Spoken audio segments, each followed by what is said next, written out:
bedone siji. Kalau Habib masuk ke Indonesia itu membawa dampak positif, kalau Wahabi pasti membawa dampak negatif. Assalamualaikum warahmatullahi wabarakatuh. Alhamdulillahirabbil alamin. Allahumma sholli ala Muhammad wa ala ali Muhammad. Teman-teman yang dimuliakan Allah Subhanahu wa taala, jumpa lagi dengan Sapas. Teman-teman, pada kesempatan kali ini kita akan mengomentari video Gus Miftah yang bilang kalau orang Salafi atau Wahabi masuk ke Indonesia akan memberikan dampak negatif. Sebaliknya, kalau orang Habib yang datang ke Indonesia akan memberikan dampak positif. Oke. Orang-orang bisa saja mengklaim make a reality is true but the fake. Faktanya yang bisa membuktikan adalah dunia saat ini. Kita buktikan saja teman-teman yang dimuliakan Allah Subhanahu wa taala. Di Indonesia yang pertama faktanya adalah siapa sih di Indonesia yang mendirikan ormas terlarang yang dicap radikal oleh pemerintah? FPI, Front Pembela Islam. Siapa sih yang mendirikannya dan pengurusnya siapa aja? Itu adalah para habaib, ya. Dan apa kata pemerintah? Ormas ini terlarang dan ormas ini mengacau, membuat keonaran di Indonesia, mengajak orang, memprovokasi orang dan macam-macamnya. Intinya ini adalah negatif point, ya. Negatif point. Artinya pemerintah mengklaim dengan ilmiah bahwa ormas ini adalah ormas radikal dan ormas pemecah belah. Ormas negatif artinya. Nah, ini bukan orang Wahabi, men. Ini bukan orang Salafi. Yang membuatnya adalah orang-orang yang dicap sebagai habaib. Itu poin pertama. Dan poin kedua, teman-teman yang dimuliakan Allah Subhanahu wa taala, siapa sih di Indonesia ini yang menjadikan masyarakat seperti budak atau memperbudak mental masyarakat sejak dini? Kalian lihat video ini. Nah, bagaimana kalian lihat teman-teman? Poin negatif yang kedua adalah bagaimana cara berbicara, menasihati atau menyelesaikan masalah seorang Habib yang diklaim Habib, ya. Itu dengan bahasa-bahasa yang kotor, yang tidak mencerminkan bahwa dia adalah orang yang mulia, orang yang terhormat, akan tetapi dengan mudahnya mengatakan hal yang tidak baik kepada orang-orang yang ada di sekitarnya. Apakah itu cerminan positif sebagai orang yang digambarkan oleh Gus Miftah? Tidak kan? Dan orang yang berakal pasti bisa membedakan itu dan itu, ya. Oke, teman-teman yang dimuliakan Allah Subhanahu wa taala, namun kita akan cek lebih dalam lagi, ya. Kita akan cek lebih dalam lagi. Kita lihat fenomena yang sekarang lagi viral, Bahar Smith. Di mana-mana orang menganggap keturunan Nabi Shallallahu Alaihi Wasallam itu ya negatif lah, ya. Karena kenapa? Karena kelakuan orang yang dicap sebagai Habib ini. Padahal Islam, jika kita meruntun kepada adab dan akhlak, Rasul Shallallahu Alaihi Wasallam diutus ke muka bumi ini itu untuk menyempurnakan akhlak. Akhlak manusia yang sudah terkontaminasi dengan barat, akhlak manusia yang sudah terkontaminasi dengan orientalis, akhlak manusia yang sudah terkontaminasi dengan liberal, akhlak manusia yang sudah terkontaminasi dengan kapitalis diperbaiki oleh Rasul Shallallahu Alaihi Wasallam melalui lisannya, hadis-hadis Rasul Shallallahu Alaihi Wasallam, sehingga siapapun yang menerapkan Islam sesuai dengan ajaran Rasul Shallallahu Alaihi Wasallam tidak mungkin dia berbicara seperti apa, atau tidak mungkin dia dianggap oleh orang yang dianggap oleh orang kebanyakan. Jadi intinya teman-teman yang dimuliakan Allah Subhanahu wa taala, itu poin ketiga, negatif poin tentang habaib. Oke, teman-teman yang dimuliakan Allah Subhanahu wa taala. Poin keempat, fakta realita yang ada. Siapa sih orang di Indonesia ini yang memperlakukan orang lain atau merasa dibiarkan atau merasa enak diperlakukan oleh orang lain sehingga dia seperti raja, dicium kakinya, bahkan ini nauzubillah min dzalik, direkam dengan video. Apakah orang Wahabi? Tidak. Karena orang Salafi Wahabi mengatakan bahwa kita manusia itu tuh sama. Tidak ada yang membedakan kita kecuali takwa kepada Allah Subhanahu wa taala. Itulah standar kebaikan atau standar kemuliaan seseorang itu dilihat dari takwanya. Semakin bertakwa dia semakin mulia, semakin tidak bertakwa dia semakin tidak mulia. Teman-teman yang dimuliakan Allah Subhanahu wa taala, adapun fakta selanjutnya adalah di Indonesia ini kalau mau pemilu atau ya isu politik yang sangat panas gitu ya, siapakah sih orang yang membuat mendidih isu-isu politik di Indonesia? Kemudian siapa sih yang suka memprovokasi orang-orang untuk turun ke jalan, demo itulah inilah, sehingga tidak menjadi nyaman, tidak menjadi sejahtera orang-orang yang berada di jalan di Indonesia Raya ini?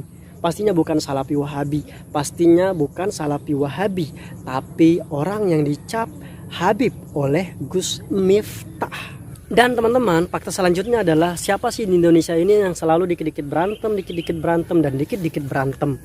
Faktanya kemarin ada TIJ tuh yang komen tentang Habib. Sampai-sampai ada isu untuk tes DNA. Kemudian ada juga Lubis yang kemudian berpikir sama dengan TIJ.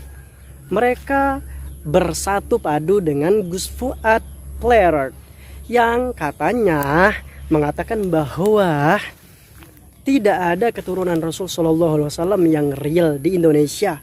Nah, ini semua buntut dari ya kelakuan yang negatif yang disebarkan oleh orang-orang yang dicap atau mengaku keturunan Rasul Shallallahu Alaihi Wasallam atau Habib. Lalu apa mungkin Gus Miftah akan mengclarify lagi atau memvalidation perkataannya dengan mengatakan bahwa kalau Habib masuk ke Indonesia akan membawa dampak positif, sedangkan Wahabi masuk ke Indonesia akan membawa dampak negatif. Sedangkan fakta di lapangan, realitanya yang suka berantem, yang suka membuat orang ragu pada Islam hanyalah orang-orang yang dicap sebagai habaib. Tapi kalau seumpamanya kita berpikir lebih jernih, emang kita tuh beragama dengan Islam, bukan beragama dengan Habib. Jadi mau Habib itu seperti itu, kelakuannya kita tidak peduli, karena kita tidak mencontoh orang, tapi mencontoh Rasul Shallallahu Alaihi Wasallam yang akhlaknya seperti akhlak Quran yang dikatakan oleh Aisyah radhiyallahu anha. Teman-teman yang dimuliakan Allah Subhanahu Wa Taala. Intinya teman-teman yang dimuliakan Allah Subhanahu Wa Taala. Kemudian fakta selanjutnya, siapa sih orang-orang yang memakmurkan masjid, dan siapa sih orang-orang yang lebih memakmurkan kuburan sehingga rame banget di kuburan, keramat-keramat, akan tetapi masjidnya sepi-sepi? Siapa sih? Pastinya orang Salafi, orang Wahabi yang memakmurkan masjid, mengadakan kajian ya ke masjid-masjid sehingga banyak orang yang datang, rame gitu.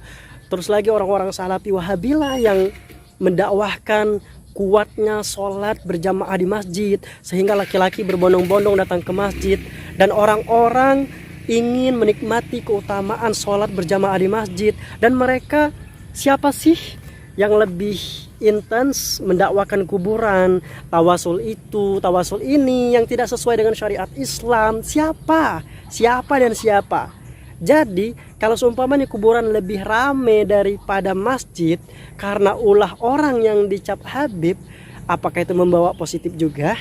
Apakah itu membawa negatif? Kalian bisa pikirkan sendiri. Jadi teman-teman yang dimuliakan Allah Subhanahu Wa Taala, kita sebagai generasi muda jangan sampai terkontaminasi dengan isu yang tidak jelas dan tidak mengklarifikasinya dengan fakta realita yang ada. Jadi kita itu tidak bisa harus tunduk, harus mengiyakan sebuah informasi atau sebuah dakwah ya, namun kita tidak mengklarifikasi atau memvalidation dakwah itu, karena banyak sekali orang-orang itu yang terjebak dalam doktrin, terjebak dalam pemikiran atau brainwash ya, cuci otak gitu. Padahal di depannya itu tuh sudah dibilang ini nih gajah, kamu harus meyakini bahwa ini gajah, dan di depannya dilihatnya gajah. Akan tetapi karena brainwash, karena terkontaminasi dengan doktrin tadi, membuat dia mengatakan gajah itu adalah kambing. Jadi nggak sinkron antara realita dengan pikirannya. Makanya kalau orang cerdas, dia harus mensinkronkan antara pikiran dan realita, sehingga nggak bisa dibodoh-bodohin, dan nggak bisa dibego-begoin, dan nggak bisa didikte oleh siapapun, kecuali jika dia melihat fakta dan realita yang jelas, yang nyata, terpampang secerah mentari, dia baru bisa meyakini apa yang dikatakan oleh orang tersebut. Karena sejatinya fitnah akhir zaman itu, kita harus memposisikan diri kita ketika berhadapan dengan orang lain atau berhadapan dengan orang yang paling kita cintai pun sekalipun, ketika menyampaikan sesuatu, kita harus memfilter apa yang disampaikannya itu sebagaimana kita memfilter informasi yang ada pada musuh. Kita akan teliti, akan memvalidasi, kemudian kita akan benar-benar mengklarifikasi ini benar atau tidak. Akhirnya kita adalah generasi yang cerdas, generasi Z yang berpatokan pada ilmiah dan kejelasan fakta yang aktual, tidak ngikut-ngikut, apalagi hanya mendengarkan sebuah ungkapan dari orang yang tidak bertanggung jawab. Akhirnya teman-teman yang dimuliakan Allah Subhanahu wa taala, Sapas mengajak kita semuanya untuk berpikir lebih detail lagi. Jangan pernah kalian serahkan isi otak kalian kepada orang lain sebelum kalian memvalidasi atau mengklarifikasinya. Nah, adapun ketika ada isu itu ini kayak tadi tuh yang kata Gus Miftah, kalau Wahabi masuk ke Indonesia akan berdampak negatif, kalau Habib masuk ke Indonesia akan berdampak positif. Silakan kalian buktikan dengan fakta dan realita yang nyata. Yang suka berantem siapa, yang damai siapa, yang sejahtera siapa, yang suka memakmurkan masjid siapa, yang lebih memakmurkan kuburan siapa. Kalian bisa lihat dengan mata kepala kalian sendiri, karena faktanya seterang mentari di siang hari. Kita ketemu di video selanjutnya. Assalamualaikum warahmatullahi wabarakatuh. Teman-teman, jangan lupa dukung channel ini dengan cara subscribe dan nyalakan notifikasi. Terima kasih. Dumtum bi khair.